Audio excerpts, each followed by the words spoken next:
जब तक एक विश्वासी के मन में ये उद्देश्य बैठ नहीं जाता कि मुझे और मेरा जो उद्देश्य है संसार में रहने का कि मैं अपने प्रभु जैसा बनूं, उसके स्वभाव में बढ़ूं, उसके प्रेम में बढ़ूं, तो मैं कह सकता हूं कि वो व्यक्ति इस संसार में भटक जाएगा।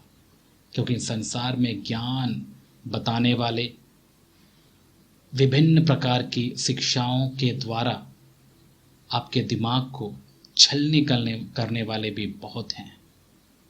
और इसीलिए अपने उद्देश्य को आप पकड़े रहिए। यही हमारा उद्देश्य है। हर एक शिष्य का, जो अपने आप को यीशु मसीह का शिष्य कहता है, उसका यही मकसद होना चाहिए इस संसार में कि वो अपने प्रभु जैसा बने। इस उद्देश्य को अपने दिमाग में रखिए मेरे प्यारे भाई और बहन, अपने दिल में रखिए और इसी में जड़ पकड़ते जाइए, ताकि जब प्रभु का आगमन हो या फिर हम प्रभु के आने से पहले उठाए जाएं या फिर उसके पास चले जाएं, तो हमें वहाँ जाने के बाद शर्मिंदगी ना हो। क्योंकि मैं समझता हूँ बहुत सारे ऐसे मसीही होंगे जो प्रभु के पास जाने के बाद शर्मिंदा महसूस करेंगे, क्योंकि इस संसार में वे अपने मुख्य उद्देश्य से भटक कर और विभिन्न प्रकार की फालतू की बातों में उन्होंने अपना मन लगाया और जो उनको करना था वो नहीं कर पाए। इसलिए मैं हमेशा इस बात को व्यक्तिगत तौर पर ध्यान में रखता हूँ कि मैं एक शिष्य हूँ, मैं यीशु मसीह का शिष्य हूँ, मैं एक डिसाइपल हूँ।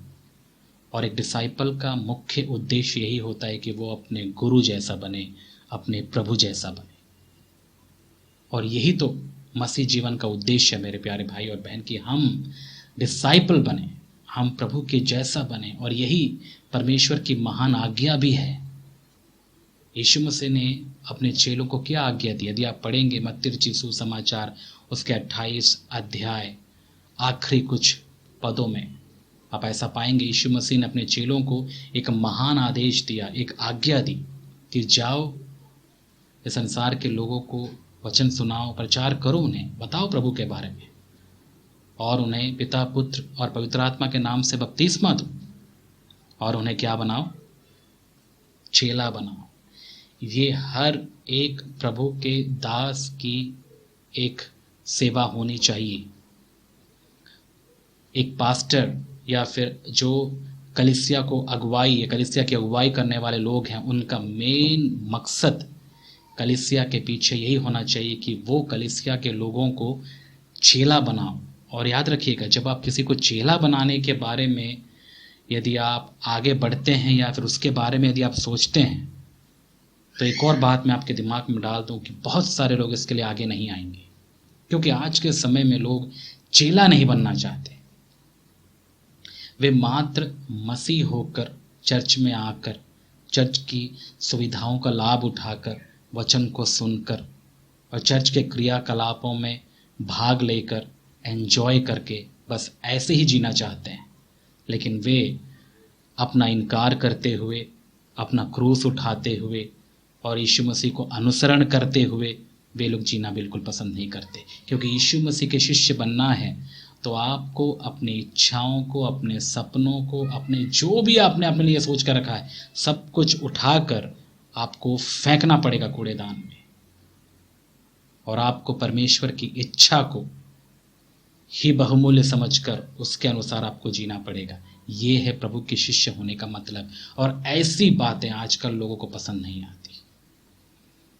वे कलीसियाओं में जाते ही इसलिए हैं कि वे कैसे आशीषों को प्राप्त करें। लालची टाइप के विश्वासी आपको देखने को मिलेंगे, जो बस लेने के लिए जाते हैं, लेने के लिए जाते हैं, मुझे कैसे मिल जाए बस। इस संसार में भी वो छीनते रहते हैं और वो चाहते हैं कि चर्च में भी जाकर मुझे कैसे फ़ायदा हो। वो कभी अपने आप से सवाल नहीं करते हैं कि चर्च के लिए मैं कैसे आशीष का कारण बन रहा हूँ, मुझसे चर्च को क्या फ़ायदा हो रहा है, मेरी सेवा से चर्च को क्या फ़ायदा हो रहा है।